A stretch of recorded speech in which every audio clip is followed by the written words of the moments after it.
Assalamualaikum warahmatullahi wabarakatuh. Di sini saya Alma Septiana Aldianto akan mempresentasikan studi kelayakan bisnis toko sembako Alma Berkah di Karawang. Yang pertama yaitu ada aspek hukum. Menurut Munir Fuadi tahun 1994 mengatakan bahwa aspek hukum bisnis merupakan suatu perangkat atau kaidah hukum termasuk upaya penegakannya yang mengatur mengenai tata cara pelaksanaan untuk urusan atau aktivitas dagang, industri, atau keuangan yang dihubungkan dengan produksi atau pertukaran barang atau jasa dengan menempatkan uang dari para entrepreneur dalam resiko tertentu dengan usaha tertentu dengan motif untuk mendapatkan keuntungan. Dalam aspek ini, penelitian sahnya dokumen sangat penting karena sebelum menjalankan suatu usaha, maka segala prosedur yang berkaitan dengan izin-izin juga beberapa persyaratan harus sudah terpenuhi terlebih dahulu. Yang kedua ada identitas perusahaan. Pertama yaitu ada nama usaha. Namanya yaitu Warung Sembako Alma Berkah. Yang kedua jenis usaha. Jenis usahanya yaitu perdagangan warung sembako. Yang ketiga kegiatan usaha memperjualbelikan produk. Lalu ada alamat usaha. Di Ruko Karangpawitan, Kecamatan Karawang Barat, Karawang 41315, Jawa Barat, Indonesia. Pemilik usahanya sendiri yaitu saya, Alma Septiana Aldianto. Adapun aspek legalitas, yaitu yang pertama ada nama usaha dengan CV Warung Sembako Alma Berkah.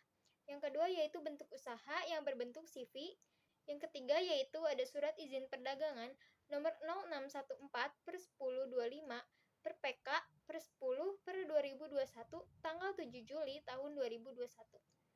Adapun surat pengukuhan usaha nomor PEM 06114 per WPJ.34 per KP.2510 per 2021 kena pajak PKP. Tempat usaha nomor 0614.1 Surat izin tempat usaha nomor 061.1.4 per 2510 per 2021.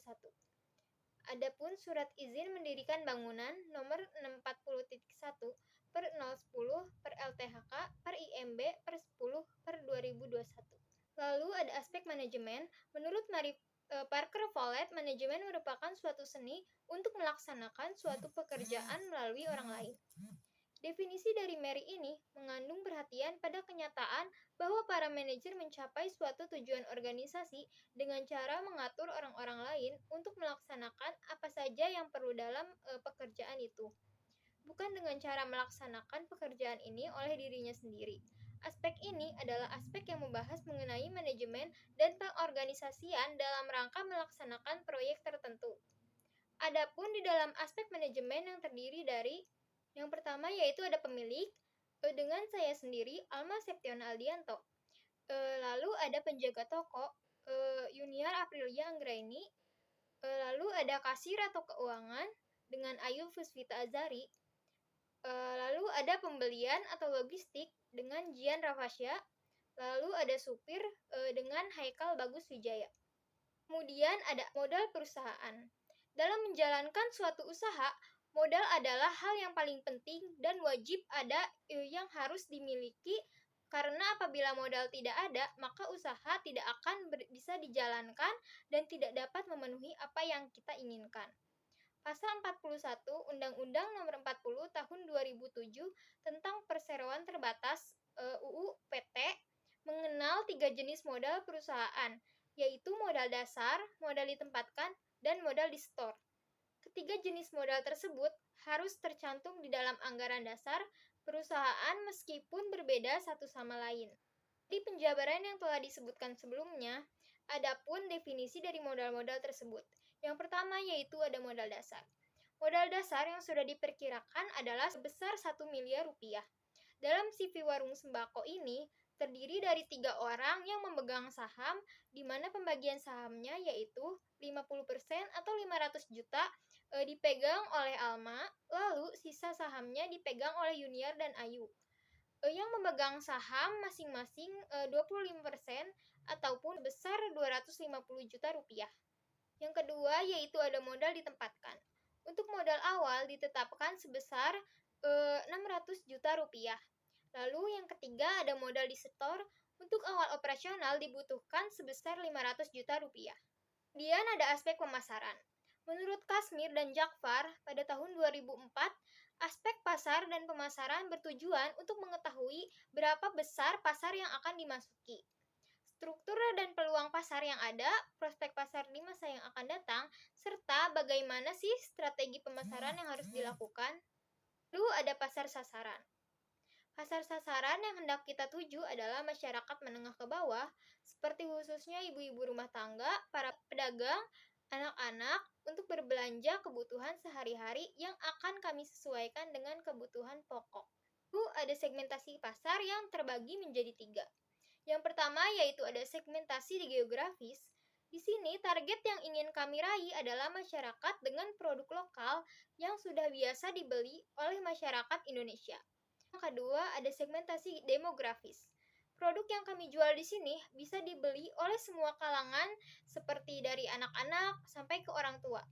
Juga dapat dibeli oleh laki-laki maupun perempuan karena produk yang dijual di sini lengkap dan juga sudah disesuaikan dengan kebutuhan sehari-hari. Lalu yang ketiga, ada segmentasi psikografis. Warung sembako Alma Berkah menjual produk-produk lokal seperti kebutuhan sehari-hari yang sudah disesuaikan dengan keinginan masyarakat. Saat ini dengan harga yang terjangkau sehingga masyarakat tertarik untuk membeli di toko kami.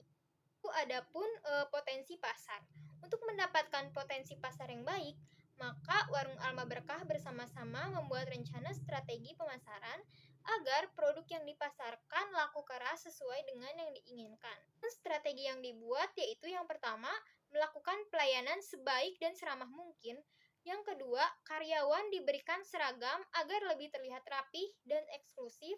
Tiga, yaitu membuat program promo terhadap beberapa produk yang bisa bekerja sama dengan produsen produk tersebut. Keempat, memasang spanduk atau poster produk yang akan dipromosikan. Kemudian, ada posisi pasar. Posisi pasar untuk warung sembako Alma Berkah adalah pasar menengah ke bawah karena produk yang dijual adalah sembako dengan harga yang tidak terlalu mahal, tapi juga tidak semurah grosir yang lain. Pun pesaing. Secara umum, persaingan merupakan suatu proses sosial ketika ada dua pihak atau lebih saling berlomba untuk mencapai target ataupun kemenangan yang diinginkan. Dalam hal ini juga pasti ada sisi positif dan sisi negatifnya. Dari kedua sisi tersebut, ada banyak sekali yang dapat dipetik untuk meraih kesuksesan suatu usaha. Seperti halnya dalam persaingan. Hal ini dapat membawa kita agar lebih bekerja keras untuk mencapai hasil yang diinginkan. Juga meraih kemenangan dari yang lain. Untuk usaha warung sembako Alma Berkah sangatlah banyak. Akan tetapi, kita selalu yakin dengan produk yang kita jual bisa menjadi produk unggul baik kualitas maupun harga. Karena pesaing ini bisa kita jadikan tolak ukur untuk harga yang akan kita keluarkan. Lalu ada strategi bauran pemasaran. Menurut Sulianto tahun 2010, dalam aspek pasar dan pemasaran, terdapat bauran pemasaran yang membantu menganalisis 4P. Yang pertama yaitu produk, yang kedua price, yang ketiga promotion, dan yang keempat yaitu distribusi atau place. Menurut penjabaran yang sebelumnya, adapun definisi dari 4P. Yang pertama yaitu produk. Jenis produk yang dijual dalam warung sembako Alma Berkah yaitu produk kebutuhan sehari-hari seperti makanan, minuman, sabun, sampo, pasta gigi, dan lain-lain. Produk yang ada di warung Alma Berkah sudah sesuai dengan apa yang dibutuhkan oleh masyarakat saat ini. Yang kedua yaitu ada price. Harga yang ditawarkan sangat terjangkau, seperti mulai dari 500 perak sampai 100 ribu. Tergantung dari produknya itu sendiri. Ketiga ada place, ataupun tempat. Usaha perdagangan ini berada dalam jangka panjang. Lokasi warung pun berada di pinggir kota, juga daerah ramai, sehingga masyarakat tidak akan kesulitan untuk mencari atau menemukan toko kami. Dan dapat berkunjung kepada warung sembako Alma Berkah dengan mudah. Lokasi kami strategis karena di sini belum banyak orang yang membuka warung sembako dan lokasi yang mempunyai jalanan luas. Yang keempat ada promotion. Umumkan atau iklankan lewat media sosial seperti grup pada WhatsApp, Facebook, Instagram, ataupun Twitter. Lalu membuat spanduk atau banner yang di dalamnya berisi informasi tentang warung sembako kami. Lalu ada testimoni dari pelanggan juga dapat membantu promosi secara tidak langsung, seperti ibu-ibu yang bergosip tentang warung sembako Alma Berkah dari mulut ke mulut. Ada aspek ekonomi dan sosial. Aspek ekonomi dan sosial ini menelaah tentang dampak keberadaan proyek suatu usaha terhadap kehidupan masyarakat setempat, baik itu dari sisi ekonomi maupun sosial. Lalu ada aspek ekonomi. Aspek ekonomi merupakan aspek geografi sosial yang mempunyai kaitan dengan hal-hal ekonomis. Pembahasan aspek ini terkait dengan hal-hal seperti unsur perdagangan, perikanan, pertambangan, pertanian, perkebunan, transportasi, dan pasar. Lalu, dari aspek ekonomi tersebut, ada pendapatan penduduk dan juga UMR. Pendapatan penduduk di Karawang pada saat ini cukup stabil dengan dijadikannya Karawang sebagai kota industri. Akan tetapi, pendapatan ini pun akan mempengaruhi aspek ekonomi di daerah Karawang, seperti daya jual beli yang cukup tinggi sesuai dengan pendapatan masyarakat Karawang. Lalu yang kedua ada UMR yang ada di Kabupaten Karawang ini sudah termasuk tinggi, maka sangat mempengaruhi perekonomian masyarakat sekitar Kabupaten Karawang. Rata-rata penduduk Karawang mampu membeli bahan pokok yang harganya lumayan jauh di daerah lain, dikarenakan UMR yang ada di Kabupaten Karawang yang cukup memadai. Lalu ada aspek sosial. Pasar sasaran yang hendak kita tuju adalah masyarakat menengah ke bawah, seperti khususnya ibu-ibu rumah tangga, para pedagang, ataupun anak-anak untuk berbelanja kebutuhan sehari-hari yang akan kami sesuaikan dengan kebutuhan pokok. Dari aspek sosial tersebut, ada tenaga kerja. Tenaga kerja merupakan suatu pekerjaan yang mampu dilakukan oleh setiap orang untuk menghasilkan produk maupun jasa agar memenuhi kebutuhan sendiri juga masyarakat. Penyerapan tenaga kerja merupakan adanya lapangan kerja yang sudah terisi di warung Alma Berkah seperti bagian-bagian kasir, sales penjualan, logistik, supir. Para tenaga kerja tersebut terpilih sesuai skill, pendidikan, usia, dan jenis kelamin. Maka, warung Alma Berkah sudah dapat memberikan lapangan kerja bagi masyarakat sekitar sehingga para karyawan tersebut dapat menopang ekonomi di keluarganya, yang secara tidak langsung mendukung perekonomian di negara kita. Ada aspek lingkungan. Lingkungan untuk tempat usaha yang akan dijalankan harus dianalisis dengan cermat karena akan terjadi hal yang tidak diinginkan bila kita salah dalam memilih lingkungan usaha tersebut. Seperti adanya ancaman bagi perkembangan usaha, adanya tempat usaha akan berpengaruh kepada lingkungan sekitar. Contohnya lingkungan masyarakat maupun lingkungan ekologi tempat usaha yang dijalankan. Lalu ada aspek budaya. Kebiasaan masyarakat di Karawang adalah konsumtif, yang artinya adalah bagi masyarakat sini, belanja merupakan kegiatan yang sudah biasa dilakukan. Lalu ada aspek agama. Di Karawang, mayoritas masyarakatnya beragama Islam. Maka dari itu, kami di sini menyediakan dan menjual produk yang sudah bersertifikat halal dari BPOM dan MUI. Dampak terhadap lingkungan masyarakat.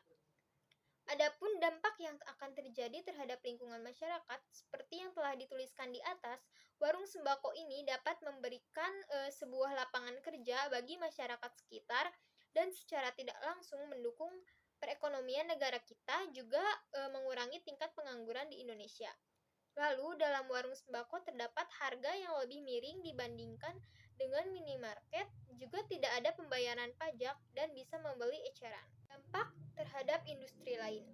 Adapun dampak terhadap industri lain, dalam hal ini dampak positif juga dampak negatifnya, yaitu yang pertama ada dampak positif. Akan semakin banyak produksi yang dikeluarkan karena semakin menjamurnya warung-warung sembako di era pandemi ini.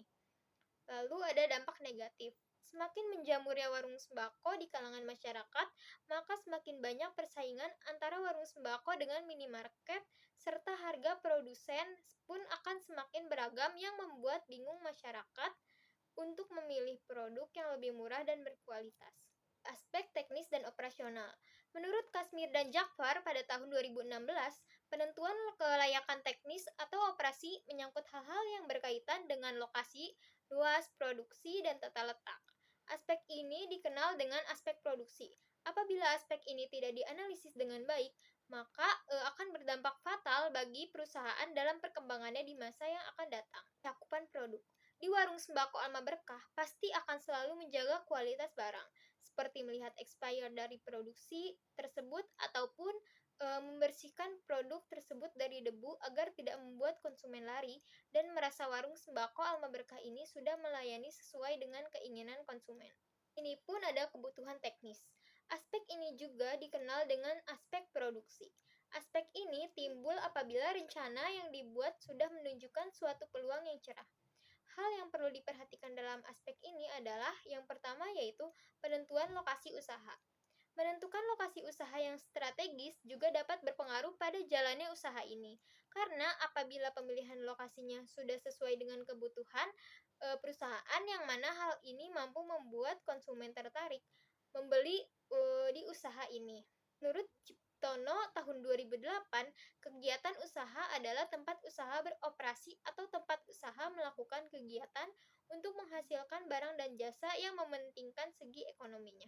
Pemilihan lokasi warung sembako Alma Berkah yaitu dapat dilihat di sini ada tabel penentuan lokasi usaha berbasis value. Yang pertama yaitu ada kebutuhan yaitu pasar. Nilai lokasi yang idealnya yaitu 40. Lalu di Karawang nilainya yaitu 35, di Cikampek yaitu 30, di Cilamaya yaitu 25. Jumlah dari semua nilai yang telah disebutkan tadi yaitu nilai lokasi yang idealnya yaitu 170, lalu di Karawang 144, di Cikampek 105, di Cilamaya 93. Berdasarkan metode penilaian hasil value, maka sudah ditentukan lokasi tertinggi yang terpilih yaitu daerah Karawang dengan nilai 144. Luas produksi ini harus diperhitungkan dengan cermat, karena bila tanpa rencana, maka timbullah ketidaktepatan dalam menentukan suatu jumlah yang harus diproduksi. Penentuan luas produksi yang tepat juga berarti akan menjadi lebih efektif dalam memanfaatkan faktor-faktor produksi yang tersedia. Tempat usaha.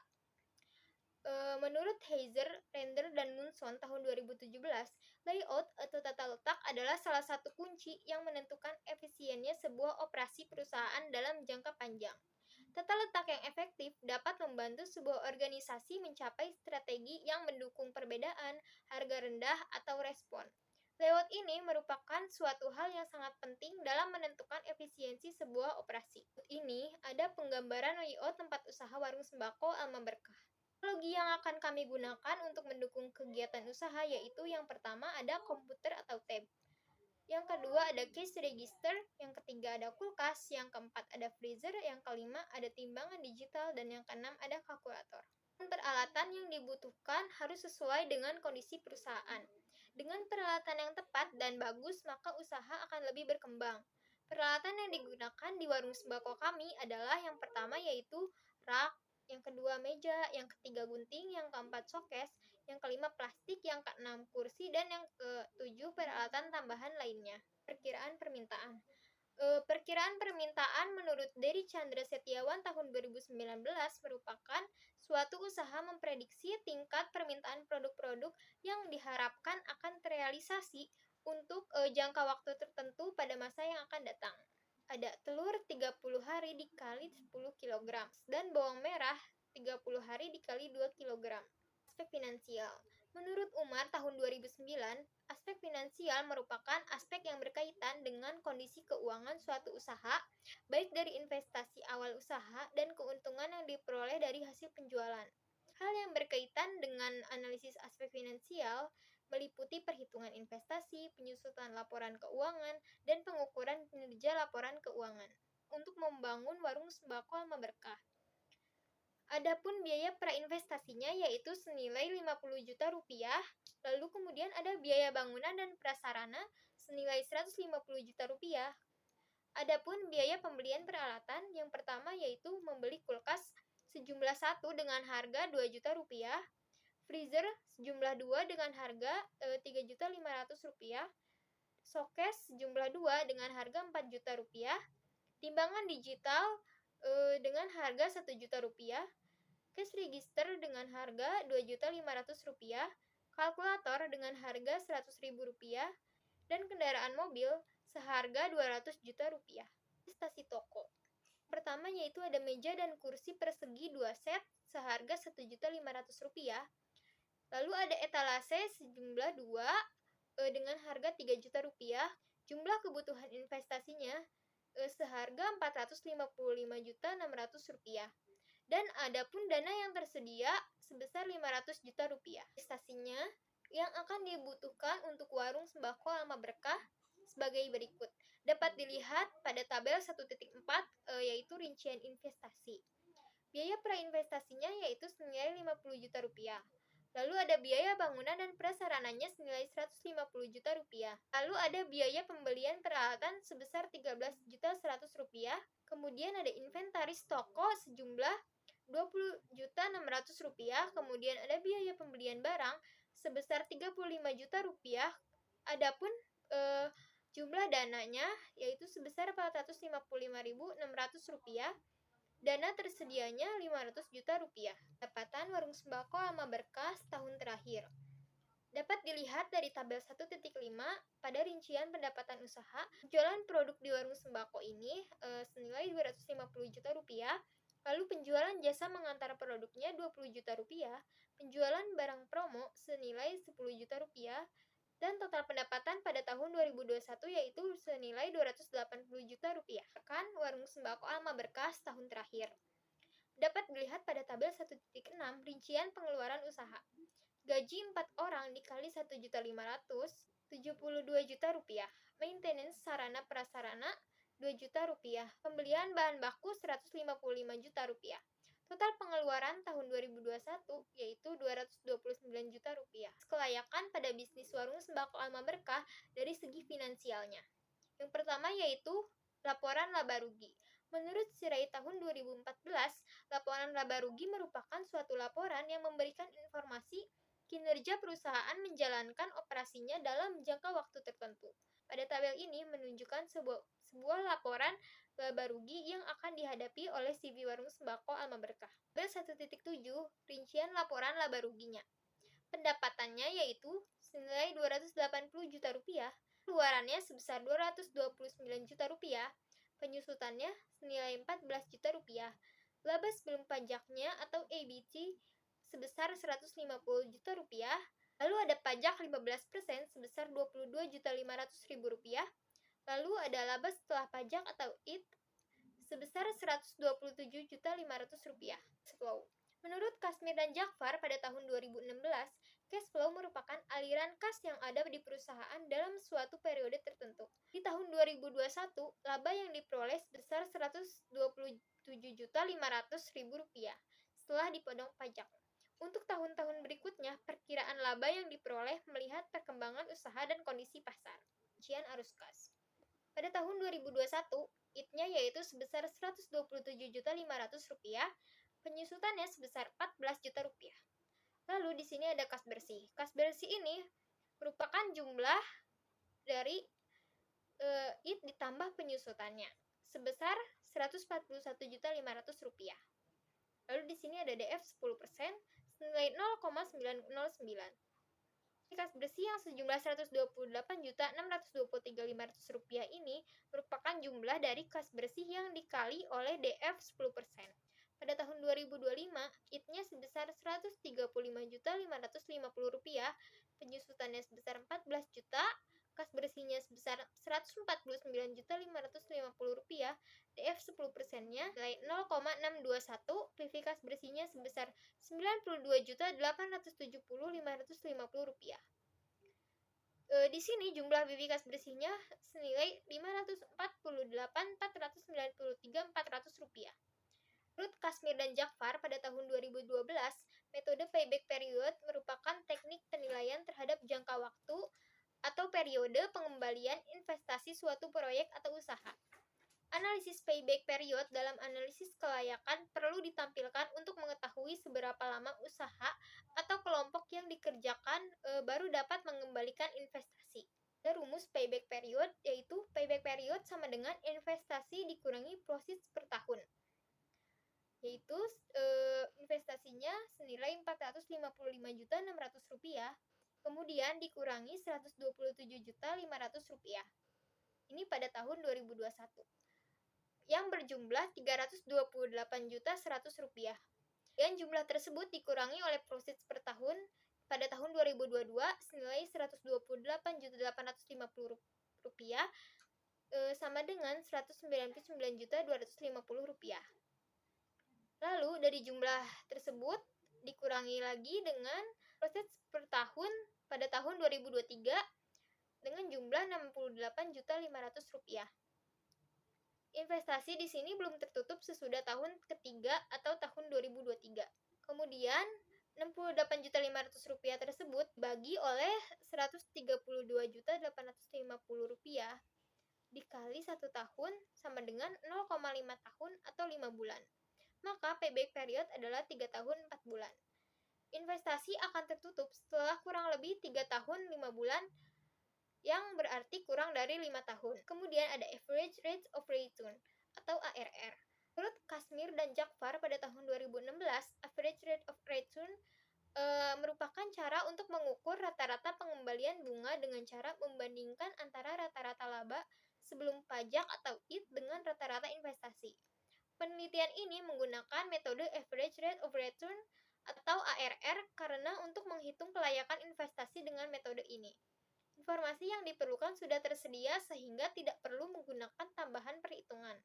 Dapat dilihat di sini rumusnya, yaitu ARR sama dengan total IT dibagi tahun dibagi investasi lalu dikali 100%. Total IT-nya sejumlah Rp655.500 dibagi 5 tahun lalu dibagi investasinya senilai Rp455.600, kemudian dikali 100% yang hasilnya adalah 0,30%. Present value menurut Khotimah dan Sutiono pada tahun 2014 merupakan nilai sekarang dari arus pendapatan yang ditimbulkan oleh penanaman modal investasi. NPV merupakan hasil pengurangan dari biaya yang didiskontokan. Lalu, menurut Kadirwe, tahun 2007, analisis NPV ini digunakan untuk menganalisis bagaimana nilai investasi dengan mempertimbangkan nilai mata uang dan menunjukkan perbedaan antara nilai sekarang dari keuntungan dan biaya. NPV sama dengan total PV of proceeds dikurangi investasi, yaitu senilai Rp548.493.400 dikurangi Rp455.600 yang berjumlah Rp92.893, yang di sini adalah nilainya positif. Internal Rate of Return atau IRR merupakan suatu tingkat bunga yang menunjukkan nilai bersih sekarang atau NPV sama dengan jumlah seluruh investasi usaha. Ini menurut Pahlavi et al. Tahun 2014. Nilai IRR menunjukkan nilai aktual pengembalian dari suatu usaha. Tabel IRR ini menghitung DF 13% dan 14% dengan proceeds yang akan menghasilkan kas bersih. Dan perincian hasil perhitungan IRR pada tahun 2021 proceeds-nya sebesar Rp127.500, DF 13%-nya senilai 0,885, PV of proceeds-nya yaitu Rp112.837.500. PV of proceeds ini merupakan hasil dari proceeds dikali DF 13%. Lalu di sini ada DF 14% yaitu 0,877. PV of proceeds-nya senilai Rp111.817.500. Pada tahun 2025, proceeds-nya sebesar Rp135.550, DF 13%-nya sebesar 0,542, PV of proceeds-nya sebesar Rp73.468.100, DF 14%-nya sebesar 0,519, dan PV of proceeds-nya sebesar Rp70.354.150. Nilai DF di sini tuh merupakan nilai mutlak yang ada di tabel DF. Total PV of proceeds-nya yaitu senilai Rp459.241.950. Investasinya yaitu Rp455.600. NPV-nya di sini yaitu Rp3.641.950. Ini tuh hasil dari perhitungan total PV of proceeds dikurangi investasi yang kemudian menjadi NPV. Lalu yang di sebelahnya yaitu terdapat min, itu sebesar minus 7.442.950. Karena di sini total PV of proceeds-nya lebih kecil dibandingkan dengan investasinya. Selanjutnya di sini ada selisih tingkat bunga. Di sini selisih tingkat bunganya yang sebelumnya yaitu ada 13%, 14%, dan selisih dari 13% dan 14% ini merupakan selisih 1%. Di sini ada selisih PV. Selisih PV-nya yaitu pada 13% ada Rp459.241.950. Kemudian selisih PV of proceeds dengan investasinya yaitu Rp459.241.950. Pada 14% yaitu selisih PV-nya berjumlah Rp448.157. Kemudian selisih PV of proceeds dengan investasinya sejumlah Rp455.600. Pada selisih 1%-nya yaitu selisih PV-nya Rp11.084.950. Kemudian di sini ada selisih PV of process-nya dengan investasi merupakan sebesar Rp3.641.950. Di 11 juta dan 3 juta ini hasil dari selisih PV 13% dikurangi selisih PV 14%. Maka di sini dapat dihitung Rp3.641.950 dibagi Rp11.084.950 dikali 1% dengan hasil 0,04%. Dapat dilihat di sini IRR-nya 21% ditambah 0,04%. Di sini 21% itu sudah mutlak. Lalu hasilnya yaitu sebesar 21,04%. Kemudian ada Profitability Index atau PI. Menurut Kasmir dan Jakfar pada tahun 2016, Profitability Index ini merupakan rasio aktivitas dari jumlah nilai sekarang penerimaan bersih dengan nilai sekarang pengeluaran investasi selama umur investasi. Rumus yang digunakan untuk menghitung kelayakan investasi dengan metode Profitability Index ini adalah sebagai berikut. PI sama dengan total PV of proceeds dibagi investasi, yaitu total PV-nya sebesar Rp548.493.400 dibagi investasinya sebesar Rp455.600 dengan hasil 1,20 atau lebih dari 1. Aspek finansialnya yaitu yang pertama dari payback period atau PP, yaitu dengan hasil 3 tahun 5 bulan. Jangka waktu atau periode pengembalian investasi usaha warung sembako Alma Berkah yaitu 3 tahun 4 bulan. Yang kedua yaitu ada average rate of return atau ARR dengan hasil 0,30.03%. Rata-rata pengembalian bunga investasi sebesar 0,53%. Lalu yang ketiga ada net present value atau NPV dan hasil Rp92.893. Selisih antara nilai PV kas bersih dan PV investasi sebesar Rp92.893 karena bernilai positif, maka usaha ini layak. Yang keempat yaitu ada rate of return atau IRR dengan hasil 21,04%. Dengan tingkat pengembalian hasil intern adalah 21,4%.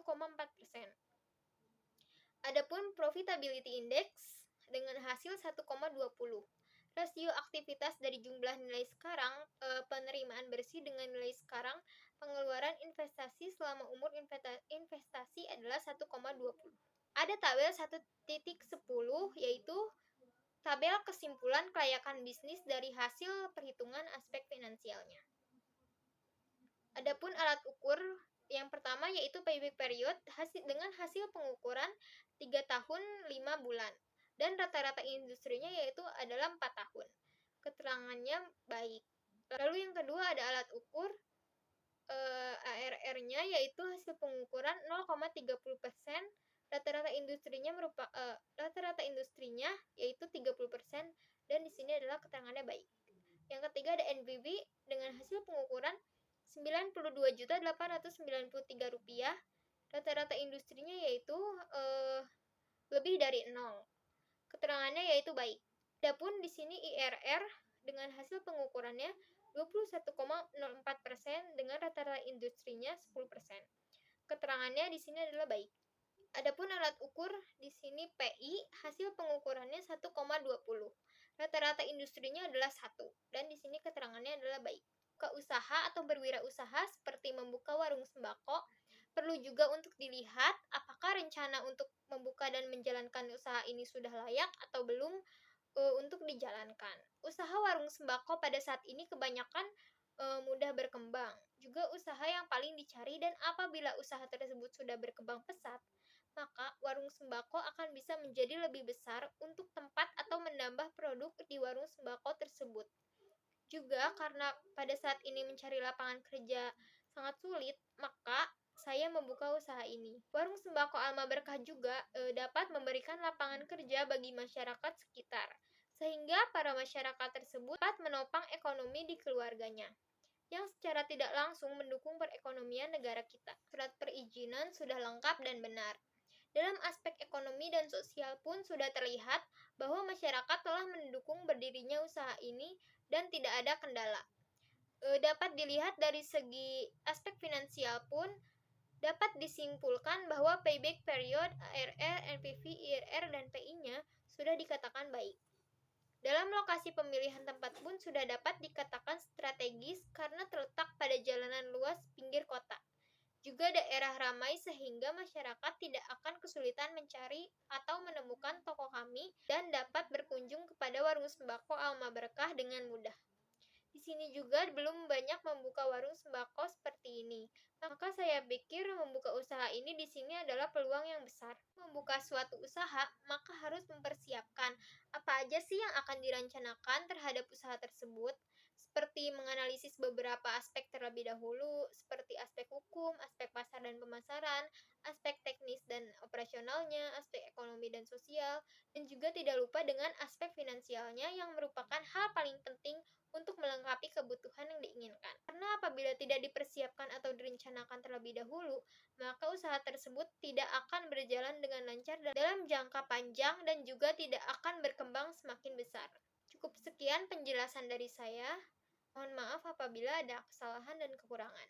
Terima kasih. Wassalamualaikum warahmatullahi wabarakatuh.